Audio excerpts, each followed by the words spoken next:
तो hello dear students and friends, आज की इस वीडियो में बात करने वाले हैं physical research laboratory PRL assistant and junior personal assistant recruitment 2024 के बारे में।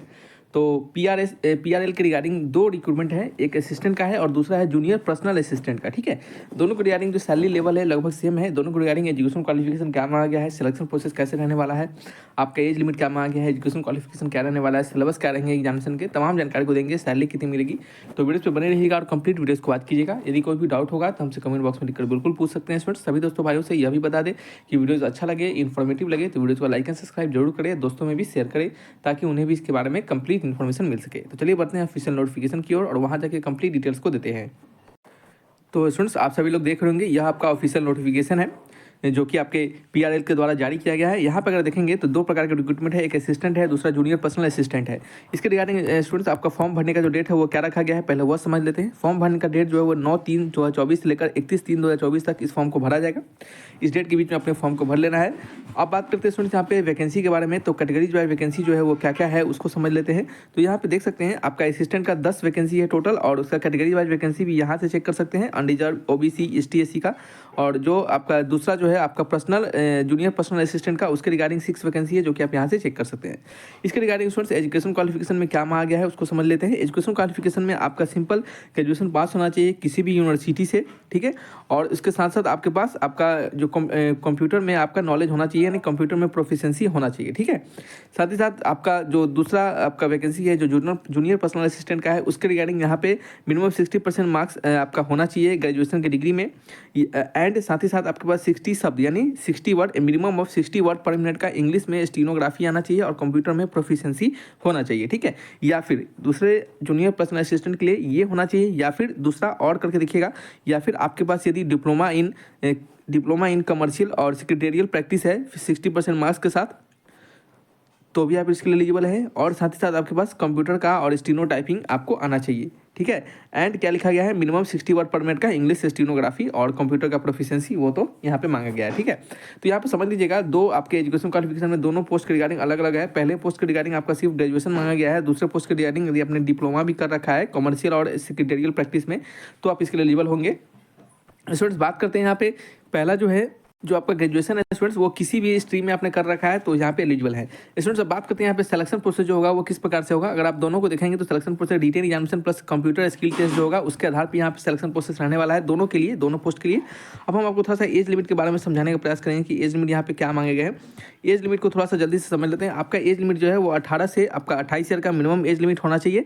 और स्टूडेंट्स बात करते हैं जो एज रिलैक्सेशन मिलता है गवर्नमेंट के रूल्स के अनुसार, वो यहाँ पे भी आपके दिए जाएंगे, जैसे कि 33 ईयर मैक्सिमम हो जाएगा ST SC के लिए और 31 ईयर हो जाएगा OBC के लिए, ठीक है। तो ये आपको यहाँ पे भी दिए जाएंगे। अब हम बात करते हैं स्टूडेंट्स, आपका एजुकेशन क्वालिफिकेशन एज लिमिट हमारा हो चुका है। अब हम सिलेक्शन प्रोसेस के बारे में बात कर लेंगे। रिटन एग्जामिनेशन और आपका स्किल टेस्ट के आधार पर आपका सिलेक्शन तो होगा, लेकिन आपका रिटन एग्जामिनेशन में क्या क्या पूछे जाएंगे उसे हम समझ लेते हैं, ठीक है।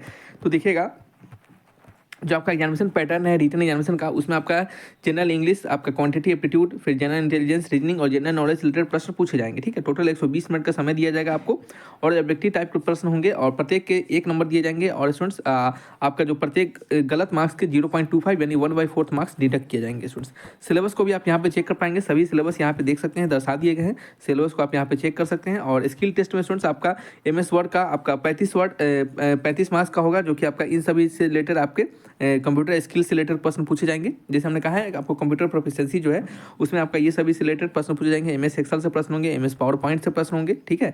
और आपका रिटन एग्जामिनेशन में आपका देख सकते हैं यहाँ पे। और स्टूडेंट्स बात करते हैं यहाँ पे आपका स्टीनो जो होगा आपको वो 10% जो आपका कह सकते हैं कि स्टीनोग्राफी जो होगा कंप्यूटर लिटरेसी के बाद जो स्टीनोग्राफी टेस्ट होगा वो भी यहाँ पे दर्शा दिए गए कि स्टीनोग्राफी आपका जो हमने बताया है कितना आपका वर्ड प्रति मिनट का स्टीनोग्राफी का आपके पास टाइपिंग होना चाहिए। अब बात करते हैं स्टूडेंट्स यहाँ पे पहला जो सिलेक्शन प्रोसेस था, ये जो सभी सिलेबस दर्शाए गए थे ये आपका किसके रिगार्डिंग था, असिस्टेंट के रिगार्डिंग था, ठीक है। अब हम बात करेंगे यही सेम चीज़ आपका जूनियर पर्सनल असिस्टेंट के रिगार्डिंग। तो यहाँ से आप चेक कर पाएंगे जूनियर पर्सनल असिस्टेंट के रिगार्डिंग कोई ज़्यादा चेंजिंग नहीं है, लेकिन कुछ कुछ चीज़ है, जैसे कि यहाँ पे इंग्लिश है और रीजनिंग है और आपका क्वांटिटी एप्टीट्यूड से प्रश्न पूछे जाएंगे। 120 प्रश्न यहाँ भी होंगे, एक प्रति क्वेश्चन के 1 मार्क्स मिलेंगे और प्रति गलत के आपको 1/4 मार्क्स कट किए जाएंगे। स्टूडेंट्स इसके रिगार्डिंग सिलेबस आप यहाँ से चेक कर पाएंगे, सभी सिलेबस को देख सकते हैं यहाँ पे। और इसके रिगार्डिंग जो आपका स्किल टेस्ट होगा और जो आपका कंप्यूटर में टेस्ट होगा वो यहाँ पे भी सेम टू सेम लगभग है।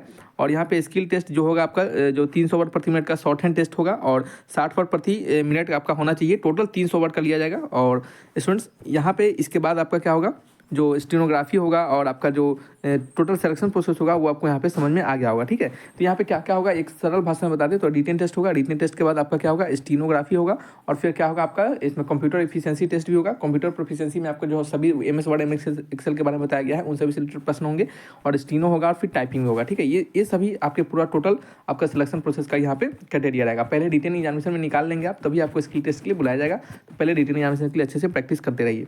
स्टूडेंट्स यहाँ पे सैलरी स्ट्रक्चर के बारे में अगर समझ लेते हैं तो सैलरी स्ट्रक्चर होगा स्टूडेंट्स आपका लेवल 4 का सैलरी होगा, जो दोनों पोस्ट के लिए लेवल 4 का ही सैलरी रखा गया है। लेवल 4 सैलरी में स्टूडेंट्स आपको बेसिक पे 25K मिलता है और प्लस इसमें अदर अलाउंसेस मिलते हैं। ठीक है, तो बेसिक पे प्लस अदर अलाउंसेस जोड़कर आपका स्टूडेंट सैलरी जो स्ट्रक्चर बन जाता है स्टार्टिंग का वो 35 से लेकर आपका 35K से लेकर 45K, इससे प्लस में ही आपका सैलरी बनता है आपका इस दोनों पोस्ट के रिगार्डिंग। ठीक है, तो ये सभी चीज़ आपको समझ में आया होगा। यदि कोई भी डाउट होगा तो हमसे कमेंट बॉक्स में लिखकर पूछिएगा। सिलेक्शन प्रोसेस अगर नहीं समझ में आया होगा तो हमसे जरूर पूछिएगा, हमने अच्छे से बताने का प्रयास किया है।